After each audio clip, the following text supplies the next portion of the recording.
Olá, pessoal. Então, nesta videoaula, nós vamos falar sobre a distribuição normal, né, e a sua importância dentro da estatística. Bom, nós temos que a distribuição normal é um dos modelos, né, probabilísticos aí mais utilizados, né? Então, a gente utiliza bastante em várias áreas aí do conhecimento. E aí, para utilizar esse modelo, nós temos que caracterizar, né, o que caracteriza este modelo, né, é a sua média, né, e o valor da variância, o sigma 2. Então, a média é o μ e a variância é o sigma 2, ou o sigma ao quadrado. Né? Daí nós temos, então, que uma distribuição normal, ela é uma distribuição contínua, né, uma variável aleatória contínua. Tá? Lembra a definição, a diferença entre o que é uma variável aleatória contínua e o que é uma variável aleatória discreta. Para a variável aleatória contínua, a gente sabe, né, que a integral de menos infinito até infinito da sua função densidade de probabilidade, né, da f de x dx, isso é igual a 1. Tá? E aí, então, nós temos que algumas propriedades, algumas questões que caracterizam a distribuição normal, que são, né, a média, né, ela possui a média, a mediana e a moda, né, todas iguais. Então, uma distribuição, aí a distribuição normal, né, a sua média, a sua mediana e a sua moda são iguais. Né? Uma curva normal, ela tem o formato de sino, né? E ela é simétrica em torno da sua média, ou seja, do valor de μ. A gente então tem que a área total sobre a curva é igual a 1, né? Então isso aí é válido para todas as distribuições contínuas, né? Onde ela é definida. A gente tem que a integral lá, né, vai ter que dar 1. Lembrando que probabilidade, né, para você encontrar o valor da probabilidade, na verdade você está encontrando o valor de uma área. Consequentemente, né, para encontrar a área, a gente utiliza o conceito de integral. Né?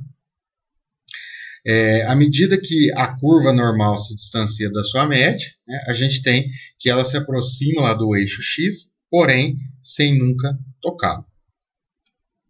Aqui eu tenho a representação, né, da distribuição normal. Perceba que ela é uma curva, né, que ela se estende de menos infinito até infinito. Mas na prática, né, a gente tem que mais ou menos de μ menos 3 sigma, ou seja, você pega o sigma, divide essa curva ao meio em duas partes iguais. Né? Se toda a área sobre essa curva aqui equivale a 1 ou a 100%, então você divide ela ao meio, eu vou ter 50% à esquerda e 50% à direita. Né? E aí a gente tem que aproximadamente, toda vez que você subtrair um desvio padrão, seja a esquerda ou a direita, né? Então, por exemplo, aqui à esquerda é μ menos sigma, μ menos 2 sigma, μ menos 3 sigma. Então, você tem que de μ, né, menos 3 sigma até μ mais 3 sigma, a gente tem quase 100% da área. E aí nós temos que os pontos de inflexão, né, são encontrados como sendo μ menos o sigma e μ mais o sigma. Aí nós temos que a função densidade de probabilidades da distribuição normal é dada por meio dessa fórmula aí, que é 1 sobre raiz quadrada de 2π. O π é o número irracional mesmo, né, o 3,14 lá que a gente sabe. O sigma 2, ou sigma ao quadrado, né, é a variância. O e é o número de Euler, né, que nós temos um exponencial, né, nesse caso aí menos meio, x menos o μ sobre sigma, sobre sigma, né? Esse termo aí todo elevado ao quadrado, com x variando de menos infinito até infinito. Okay? Então, essa é a função densidade de probabilidade.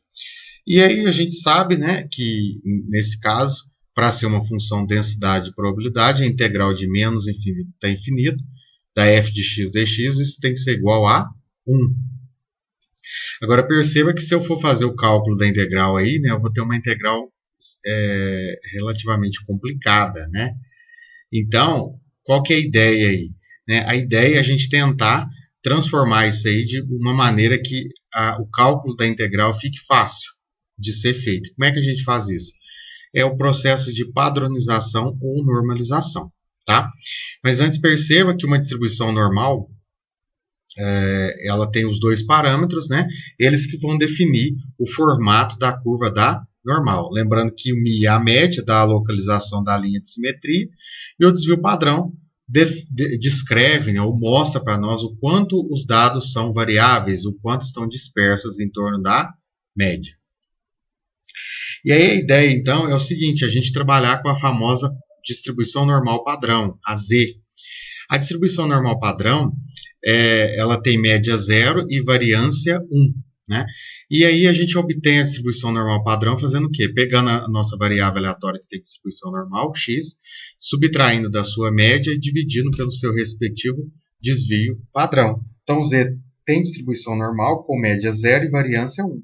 Então, qualquer variável aleatória, com uma média μ qualquer e uma variância σ2 qualquer, você pode padronizar, você pode transformar para a variável aleatória normal padrão, cuja média é 0 e a variância é 1. Por que isso é interessante? Porque os cálculos das integrais já estão resolvidos para a normal padrão. Portanto, você, ao invés de fazer um cálculo integral relativamente complicado de ser feito, você transforma isso para a normal padrão, cujos valores já estão resolvidos e se encontram lá na famosa tabela Z. A área continua sendo igual a 1, né, sob essa curva aqui, e aí a gente tem que ela varia praticamente de menos 4 até 4, né? Na verdade, de menos 3 até 3, a gente tem praticamente mais de 99% da área, né? Aí, né? 3 até 3 aí, né? Mas se você pega de menos 4 até 4, você tem praticamente 100% de área sobre essa curva. Então, você agora não precisa estar variando lá de menos infinito até infinito, né? E aí, quando você usa normal padrão, facilita muito, porque os valores já estão tabelados, né? Então, a probabilidade do valor Z padronizado está entre 0 e o valor tabelado, né? Nas margens. Então, depois que você faz a padronização, você encontra o respectivo valor de Z, que vai te denotar uma probabilidade aqui, né? Você vai encontrar esse valor lá por meio dessa tabela. Geralmente, geralmente, isso aqui é a tabela da distribuição normal. Tem, às vezes, tabelas para distribuição acumulada, né? Aqui a gente não está fazendo isso, não é necessário. Mas perceba também que a nossa tabela só tem valores de Z positivo. Mas e os valores negativos? Bom, como a distribuição normal, né, ela é simétrica, então os valores à esquerda, né, por simetria, em questão de área, é igual a da direita. Então, por exemplo, eu quero encontrar o valor de menos 1,4. Basta você olhar o valor de 1,4 aqui, tá? Simplesmente isso pelo fato de nós termos a simetria. Aí nós temos lá, então, a distribuição normal padrão Z, né? Vamos encontrar, então, as seguintes probabilidades utilizando a tabela do normal padrão. Bom, eu sempre indico, né, sempre importante, que nós façamos, né, um esboço da curva, tá? Da normal. Então é sempre importante fazer o esboço da curva, porque vai facilitar muito você enxergar, você encontrar o valor da respectiva probabilidade. Tá? Então, por exemplo, qual a probabilidade do Z ser maior do que 0,75? Bom, faço o esboço da minha curva, né? Geralmente menos 3 até 3, né? Às vezes é um pouquinho, né? Menos 3,99 até 3,99, né? Mas aqui o importante é o esboço da curva para a gente enxergar o que a gente está querendo encontrar. Bom, eu quero o valor do Z que seja maior do que 0,75. Olha, de 0 até 0,75 eu tenho essa área aqui que está em branco. Mas na verdade eu quero valores que são maiores. Então eu achuro esse pedacinho aqui, né? E aí quando você vai olhar lá na tabela, você vai encontrar o valor do Z, né, respectivo para Z maior do que 0 e menor do que 0,75, ou seja, você vai encontrar a parte branca, que é a parte não achurada, né? Lembrando que a gente está pegando somente a metade aqui da curva, tá? E aí você olha então lá na tabela Z e você vai encontrar o valor de 0,75. Então 0,7 aqui, ó, a gente vai olhando 0, 0,1, 0,2 até 0,7 e o 5, né, que corresponde a 0,05, a gente vai seguindo aqui na horizontal, tá certo? Então, aqui 0,7, siga aqui na horizontal, o 5 aqui logo acima. Então, o valor correspondente aqui é 0,2734. Tá? Então, esse valor aqui, esse 0,2734, né, ele corresponde para mim aí ao valor, né, da probabilidade do Z ser maior do que zero e menor do que 0,75. Mas, na verdade, eu quero o quê? É o valor de Z maior do que 0,75. Então, basta eu pegar, subtrair 0,5. Por que 0,5? Porque toda essa área aqui, ó, desse ponto aqui de zero, né, aqui, marcado, até o lado direito, até a extremidade direita lá da minha curva, eu tenho meio, ou 0,5, né, ou 50% de área. Tá? Então, desse tracejado até a parte superior da curva, a gente tem 0,5. Mas como eu quero somente essa parte superior aqui, então basta fazer uma subtração. Então, se eu fizer 0,5 menos a probabilidade do Z, né, ser maior do que zero e menor do que 0,75, né, na verdade é Z maior do que zero e menor do que 0,75, né? Então, isso aqui é 0,5 menos 0,2734, isso aí é 0,2266. Ou seja, esse valor corresponde a 22,66%. Tá? Agora, a probabilidade de Z ser maior do que 0,26 e menor do que 1,02. Mesmo procedimento. Então, a gente faz o esboço da curva. E aí vamos marcar de 0 até 0,26. Então, tá vendo? De 0 até 0,26, esse pedacinho aqui, ó. Um pedacinho bem pequeno, né? Do achurado até pouquinha coisa, indo para a direita. E depois, né? O Z é menor do que 1,02. Então, pouquinha coisa acima de 1,02. Então, na verdade, a minha área achurada vai ser compreendida de 0,26 até 1,02. Como é que eu faço para encontrar isso? Bom, uma possibilidade que a gente tem é o seguinte.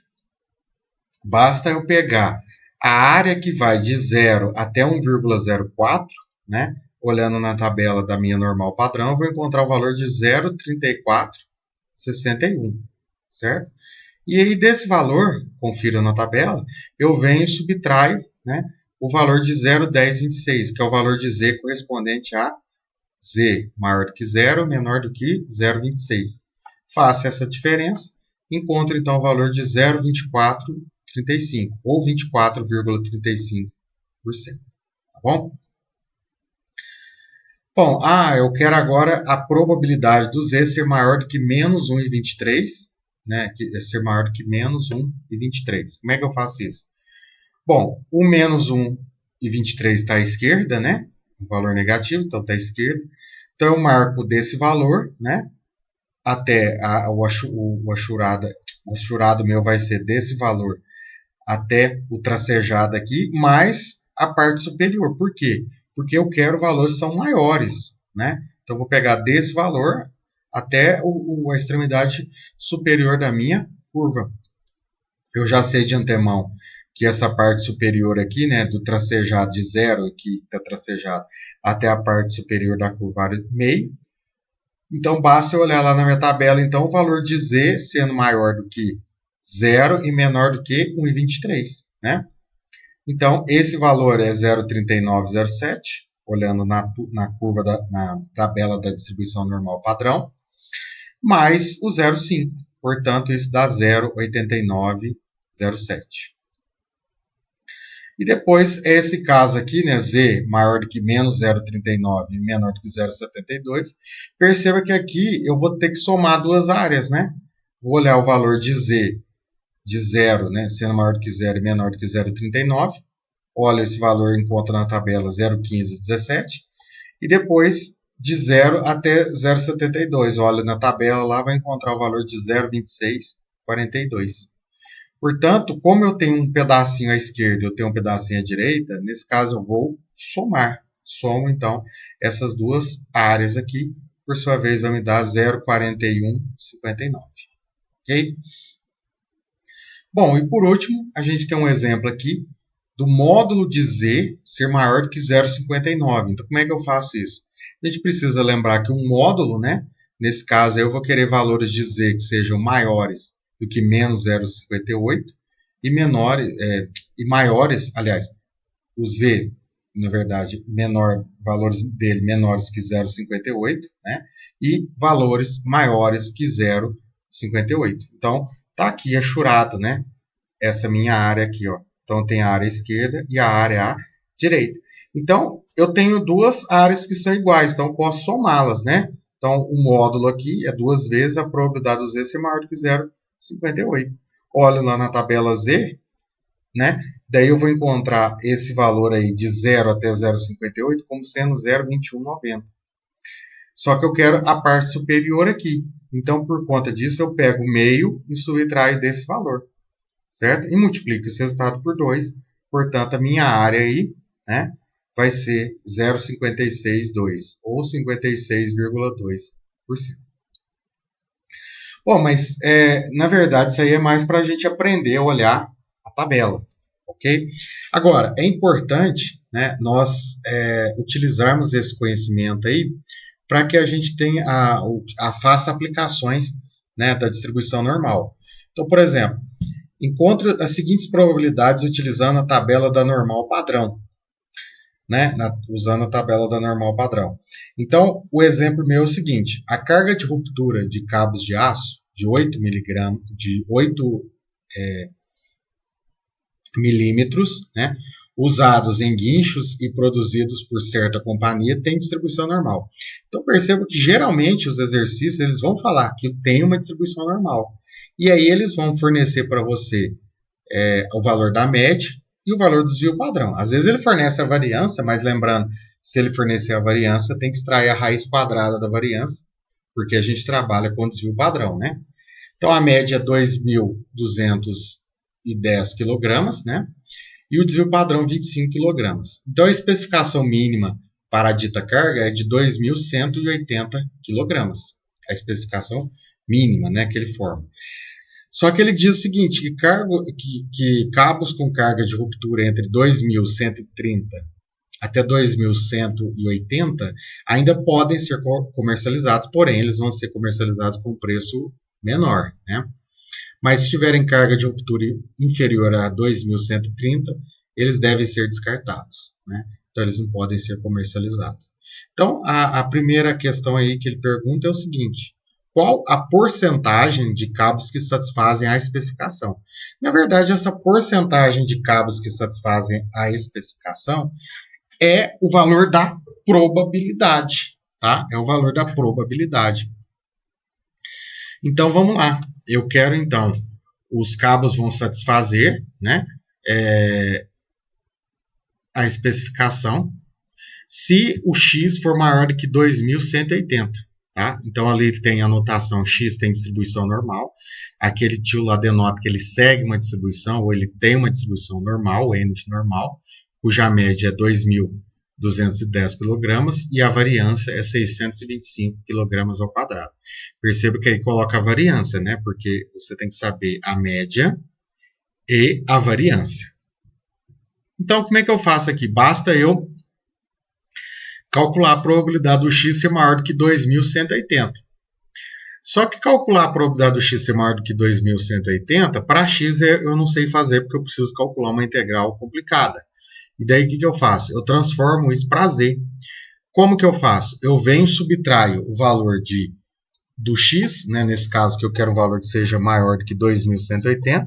Então, 2.180 menos o valor da sua média, que é 2.210, dividido pelo seu desvio padrão. Portanto, fazendo essa conta, a gente acha o valor de menos 1,2, certo? Ou seja, a gente quer então calcular a probabilidade do Z ser maior do que menos 1,2. Ou seja, aí é importante vocês, vou deixar como exercício para vocês fazerem o esboço dessa curva, para a gente visualizar que ser maior do que menos 1,02 é o valor do Z ser maior do que 0 até 1,2, acha esse valor na tabela, que é o 0,3849, e a parte superior lá que a gente já sabe que vale 0,5. Então eu somo esses dois valores, então eu encontro 0,8849, ou aproximadamente 88,5%, né, 88,5%. Quer dizer, quase 90% aí de quando você produz os cabos, eles estarem dentro lá da especificação. A outra questão, ele pede o seguinte, qual a porcentagem dos cabos, né, mesmo não satisfazendo a especificação, podem ser vendidos. Aí, quer dizer, para ele ser vendido, para ele poder ser vendido, o X tem que ser maior do que 2.130 e menor do que 2.180. Então, eu faço, transformo isso para Z, né? Então, subtrai 2.130 pela média e divido pelo 25, que é o desvio padrão. A mesma coisa lá do outro lado, 2.180, subtrai de 2.210, divido por 25. Então, a gente vai encontrar, isso é a mesma coisa, a probabilidade do Z ser maior do que menos 3,2 e menor do que menos 1,2. Faço o esboço da curva lá, e aí a gente vai visualizar que esse valor equivale a 0,1144. Tá bom? E por último, ele pede para nós, e o caso de não tá dentro da especificação, né? Ou seja, o caso de nós termos que descartar, né, os cabos lá. Então, é a probabilidade do X ser menor do que 2.130. Ou seja, é o Z ser menor do que 2.130 subtraído da sua média dividido pelo seu desvio padrão. Então, isso aí é a probabilidade do Z ser menor do que menos 3,2. Olhando a tabela, vocês vão encontrar um valor bem próximo lá, né, de 0,5, né? E aí, você subtrai 0,5 desse valor bem próximo, você vai encontrar 0,0007. Ou seja, aproximadamente 0, né? Então, quer dizer que isso é muito raro de acontecer. Bom, a distribuição normal ela é muito importante porque ela tem várias aplicações, né? E entre essas aplicações aí, nós temos as chamadas aproximações normais para distribuições binomiais. O que seria isso? Quando você vai fazer o cálculo de uma distribuição binomial, lembra que a distribuição binomial é uma distribuição ela é discreta, né? A gente precisa saber qual é o valor do P, que é a probabilidade de sucesso, o N é o tamanho da amostra que a gente está trabalhando, né? E aí, muitas vezes, né, você pode utilizar uma aproximação, né, a normal, para fazer cálculos aí envolvendo a distribuição binomial. Quando que a gente pode fazer isso? Primeiro, quando o valor do N, o número de ensaios, né, for um número tal que os cálculos da binomial foram bastante trabalhosos de serem feitos. A gente pegar, por exemplo, para fazer isso na mão, muitas vezes pode ser inviável, às vezes até, não digo impossível, mas é muito trabalhoso, muito chato de ser feito na mão. Por exemplo, imagina que o seu N vale 1.000, né? E você quer calcular, por exemplo, um X lá, né? O X seja pelo menos maior do que 330, né? O X seja maior do que 330. Então, para ele ser maior do que 330, você vai ter probabilidade do X ser maior ou igual a 330. Ou seja, a probabilidade do X ser igual a 330, ou a probabilidade do X ser igual a 331, ou a probabilidade do X ser igual a 332, quer dizer, esse é uma soma. Então, você vai somar várias probabilidades. Então, quer dizer, vai ser uma coisa extremamente trabalhosa de ser feita. Então, nesse caso aí, a gente acaba descartando e não utilizando a binomial, e sim a gente usa a aproximação pela normal para fazer esses cálculos. O outro fato, né, é quando a gente tem que o valor do N vezes P é maior ou igual a 5, e o NQ também é maior ou igual a 5. Lembrando que o P é a probabilidade de sucesso e o Q é um insucesso, ou seja, é 1 menos P. Para isso, a gente precisa lembrar que a distribuição binomial, a média dela é dada por N vezes π. Né? O N é o tamanho do ensaio lá, e o N vezes P, desculpa, P. E o P é a probabilidade de sucesso. Então, NP é a média. E a variância, né, o sigma 2, é NP 1 menos P. Ok? Lembrando que esse N é o número de tentativas independentes e o P é a probabilidade de sucesso. Aí eu tenho, quando você faz o gráfico aí, se você fizer os histogramas, né, de cálculo de probabilidade, quando você tem um X aí que denota os valores de N, né, e aí a gente tem lá, por exemplo, que o valor do N é 4, e o NP, a multiplicação dá 1, e o N vezes Q dá 3. Olha para vocês verem que o primeiro caso é a letra A, a gente praticamente não enxerga, não visualiza uma distribuição normal aí. Mas olha para a letra B, como que isso aí já fica um pouquinho mais evidente para normal, quando o N vale 10, o N vezes P 2,5 e o NQ vale 7,5. Já na letra C, a gente tem que o NP 6,25 e o NQ 18,75. O nosso N é 25. Então, olha lá para vocês verem como é que isso aí, né, a gente já passar uma curva aí por esses pontos, né, os pontos médios do gráfico do histograma. Já na letra D, isso aí já fica bem mais evidente. A gente já tem a curva aí bem aproximada da distribuição normal, com o N igual a 50, o N vezes P igual a 2,5 e o NQ igual a 37,5. Na verdade, esse NP são valores, chutamos, né, valores aí para N e para valores para N e para P, né? Então foi uma simulação aí para mostrar para vocês. Mas o que é importante a gente visualizar é o seguinte: quanto maior for o valor do N, né, mais essa aproximação ela vai ser melhor. Tá? O que é uma aproximação melhor? É aquele que se aproxima do valor real. Tá bom?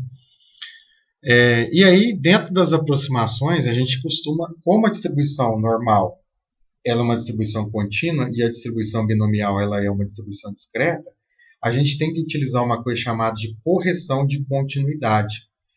Utilizando a correção de continuidade, ele melhora a aproximação, tá? Melhora o resultado da aproximação. Então, sempre é pertinente que nós façamos ou que nós utilizemos aí o valor da correção de continuidade. O que é essa correção de continuidade?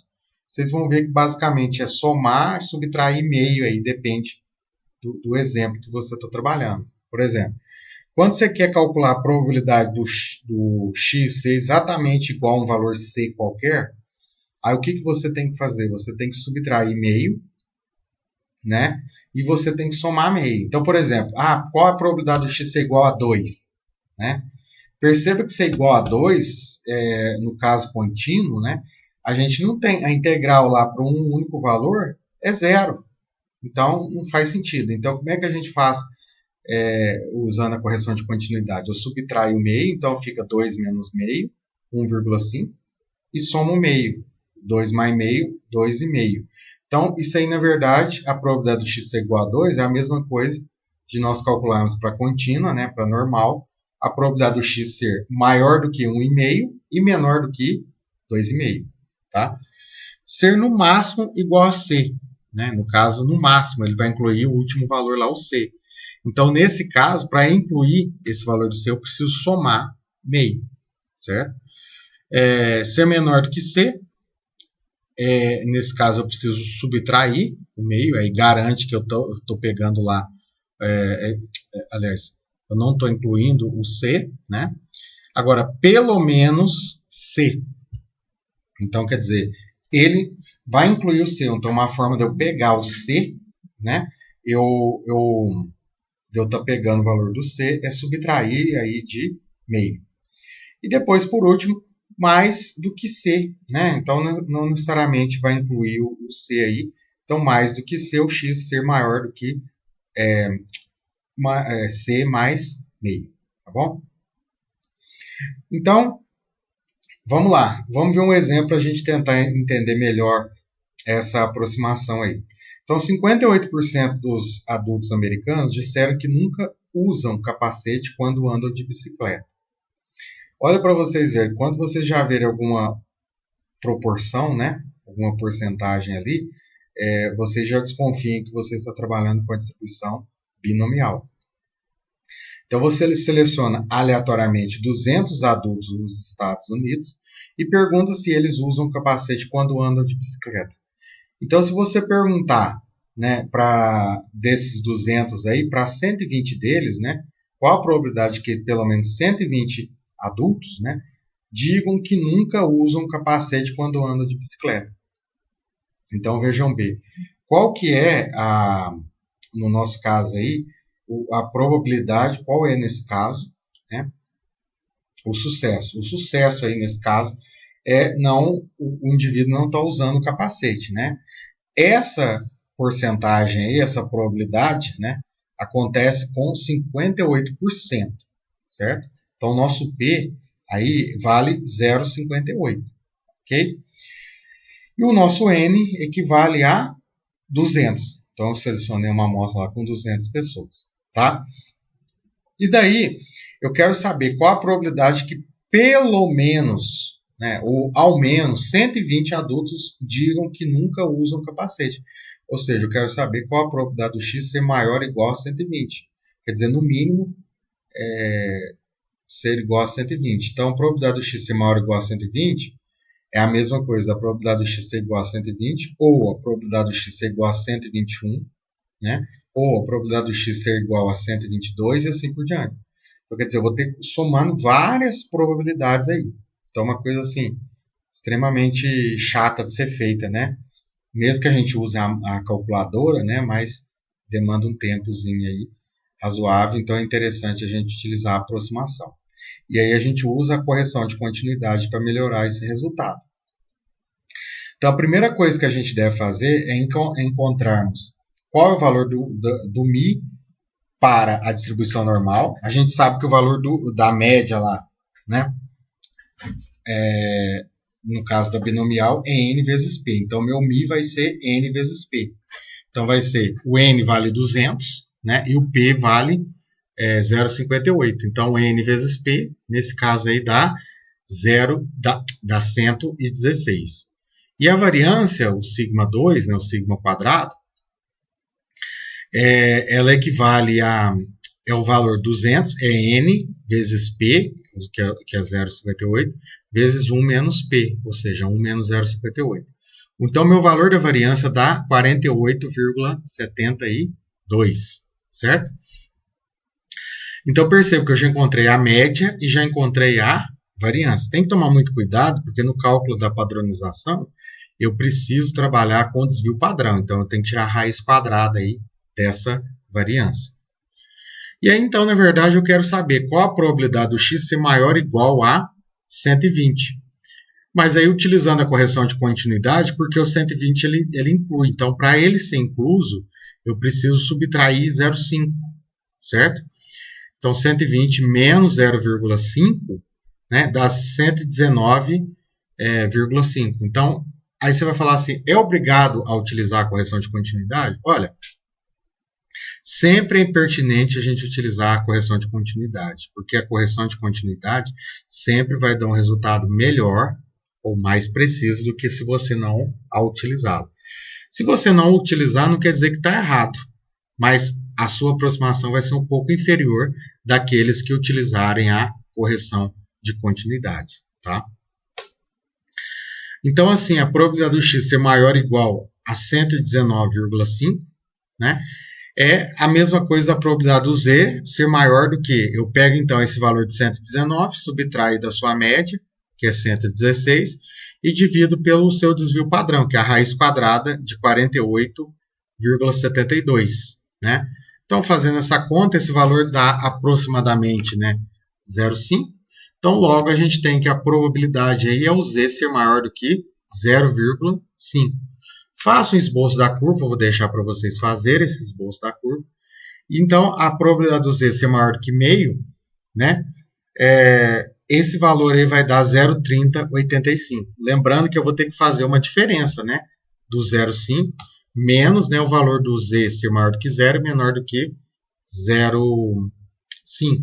Então, olho o 0,5 lá na tabela do z, faço essa diferença, encontro então o meu valor da minha área, aí, nesse caso, sendo igual a 0,3085. Bom, pessoal, é isso aí. Então, algumas referências para vocês conferirem e até a nossa próxima videoaula.